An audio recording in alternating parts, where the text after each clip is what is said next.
ربنا اغفر لنا ذنوبنا وإسرافنا في أمرنا وثبت أقدامنا وانصرنا على القوم الكافرين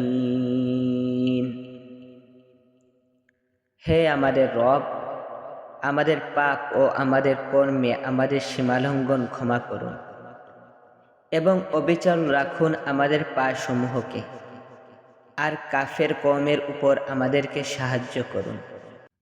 আয়াতে কারিমা তাআওয়ানু আলাল ইসমি ওয়াল উদওয়ান ওয়াত্তাকুল্লাহ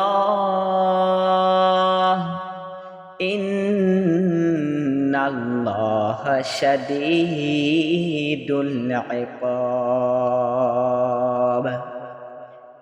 সৎ কাজ ও তাকওয়ার ব্যাপারে তোমরা পরস্পরকে সহযোগিতা করো, পাপ ও সীমালঙ্ঘনের কাজে পরস্পরকে সহযোগিতা করো না। আল্লাহকে ভয় করো, আল্লাহ শাস্তি দানে অত্যন্ত কঠোর।